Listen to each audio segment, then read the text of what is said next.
During World War I and World War II, America's celebrities, such as sports figures, actors, and musicians, joined the war effort, supporting the troops overseas, and most even enlisted in the military to serve in whatever capacity they could.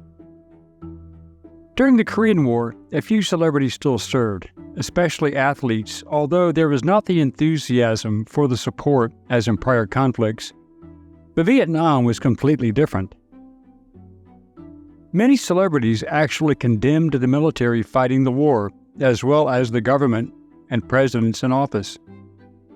But one actress took it to another level, and she should have been tried for treason, according to some. Who is Jane Fonda? Why did she support the communists and endorse their totalitarian position? How did she commit what is, by every legal definition, treason against the United States and was never prosecuted? How did the men she visited in the Hanoi Hilton feel about her after her staged propaganda event? Why was she not indicted for treason when others had been in the past? Hello, I'm Colin Heaton, former history professor, Army and Marine Corps veteran, and welcome to this episode of Forgotten History.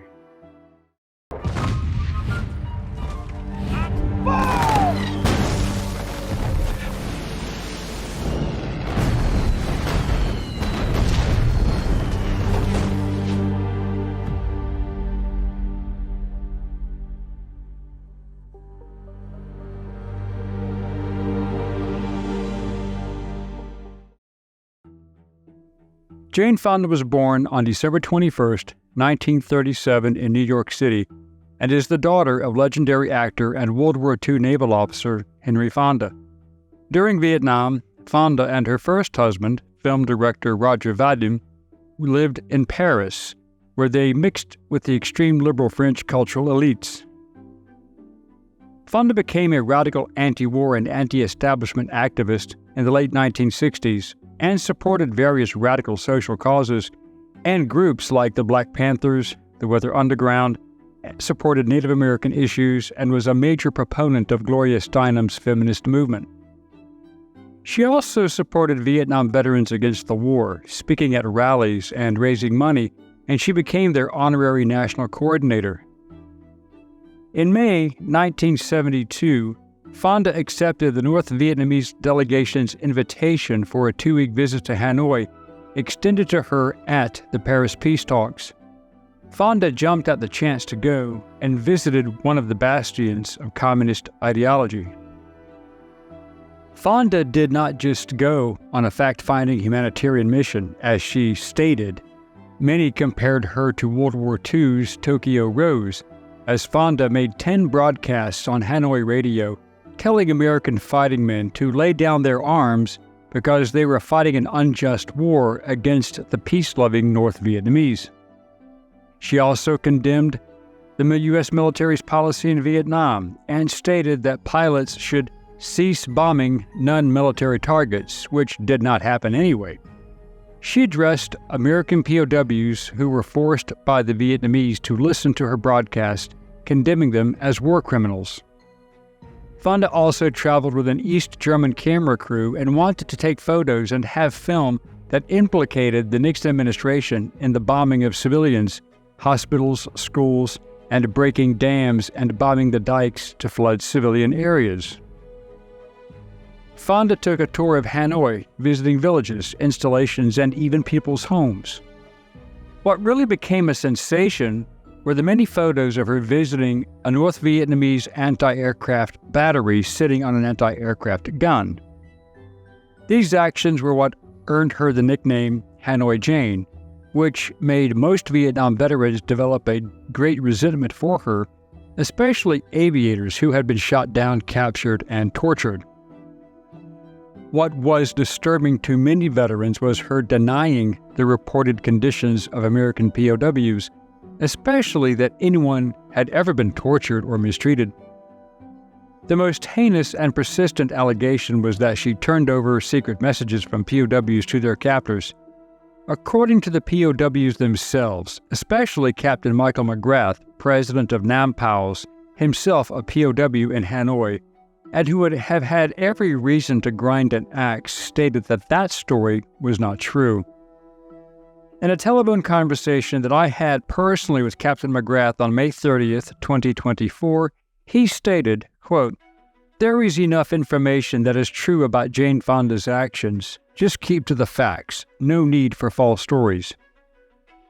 Medal of Honor recipient and POW Colonel George E. Bud Day, who, full disclosure, was my attorney and friend, and by no means a fan of Jane Fonda, stated during his interview that the story was not factual. "I do not know who started that." But that ridiculous situation notwithstanding, she was still a traitor. She tried to do harm to our military and elevate the communists to a more palatable and acceptable version of humanity.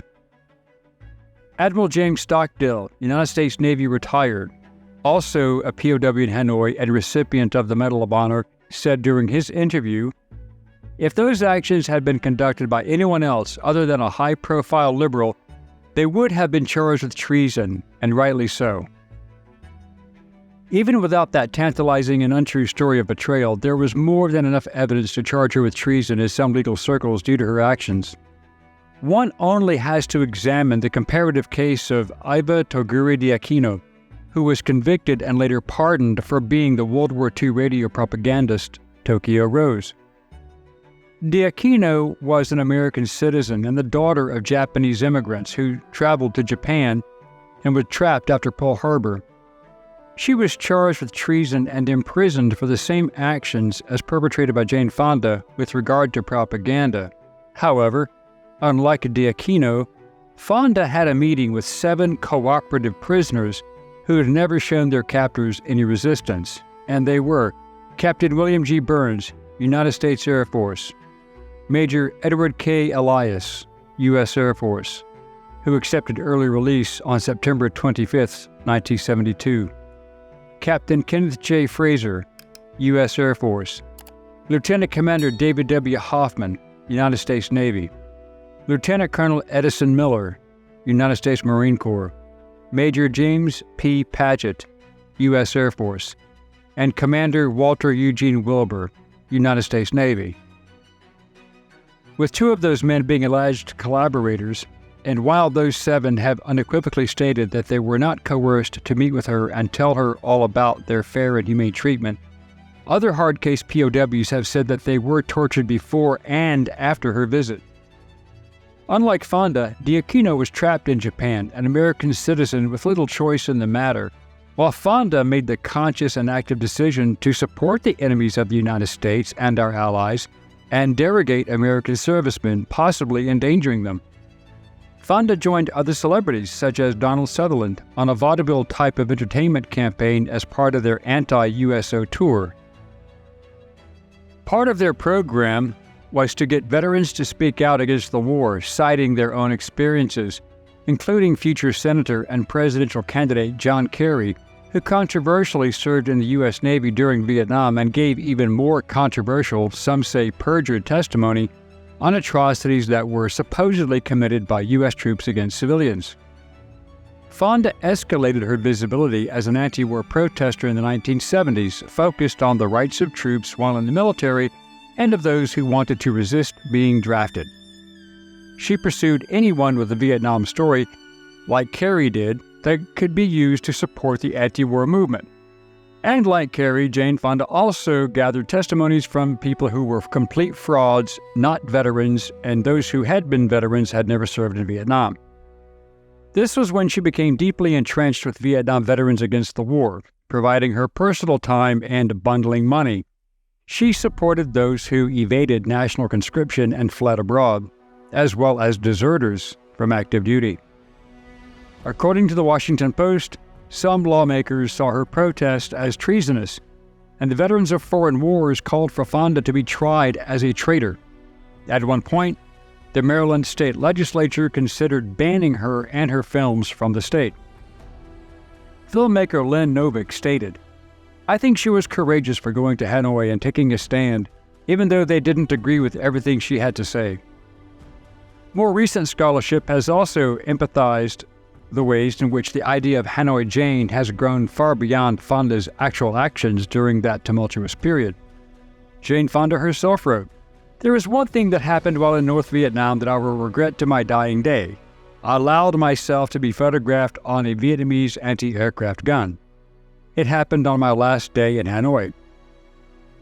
It was not unusual for Americans who visited North Vietnam to be taken to see Vietnamese military installations, and when they did, they were always required to wear a helmet like the kind I was told to wear during the numerous air raids I had experienced.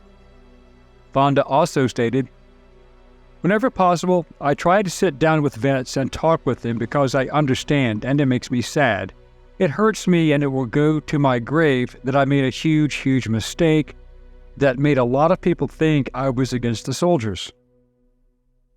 Citing from Captain McGrath's website and fact book, Fonda is remembered by veterans for urging mutiny of beleaguered U.S. troops with her broadcast from Radio Hanoi, and for the escalation of the already brutal treatment of U.S. POWs following her visit, hosted by Vietnamese communists.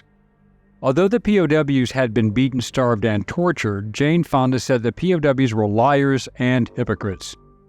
In 1969, Jane Fonda spoke to Michigan State University students, telling them, "You would hope you would pray on your knees that we would someday become communist." In 1999, AAUW's award to Fonda prompted criticism from the veterans of foreign wars. A 1989 VFW resolution still in effect urged that she be investigated by the Justice Department for the crime of treason. Lieutenant Commander and U.S. Senator John McCain said, "These people, Ramsey Clark, Tom Hayden, and Jane Fonda, were on the side of the North Vietnamese. I think she only saw 8 selected prisoners. I was beaten unmercifully for refusing to meet with the visitors." Major Howard Kushner said, "I think the purposes of Fonda and Clark were to hurt the United States, to radicalize our young people, and to undermine our authority." Colonel Alan Brunstrom said, "We felt that any Westerners who showed up in Hanoi were on the other side. They gave aid and comfort to the enemy, and as far as I'm concerned, they were traitors." After the U.S. prisoners of war returned and had landed at Clark Field in the Philippines in 1973, Jane Fonda publicly said that they were hypocrites and liars, and history will judge them severely. Jane Fonda has now apologized for a photograph, but she speaks about some unexplained context. The context is the crime. The photograph is merely the visual evidence of the crime. But the question persists. Were her actions treasonous? The Nixon administration wanted to indict her, but public sentiment being formed due to the compliant and complicit liberal anti-war media, the prosecution was not actively pursued. So, was Jane Fonda truly a traitor or just a misguided, misinformed tool of the liberal Marxist left? According to constitutional attorney, author, and Brooklyn Law School emeritus professor Henry Mark Holzer, who investigated this entire situation in his book, Aid and Comfort, Jane Fonda in North Vietnam, she could have been charged, prosecuted, convicted, and the conviction upheld on appeal if the law was strictly applied. Other POWs I have interviewed over the years agreed, but we will let you decide. See the list of those interviewed in the sources.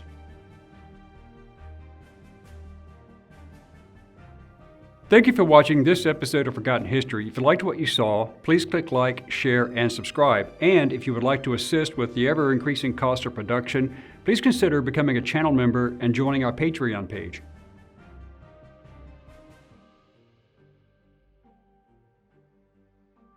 Please check out our merchandise store. And thanks for watching.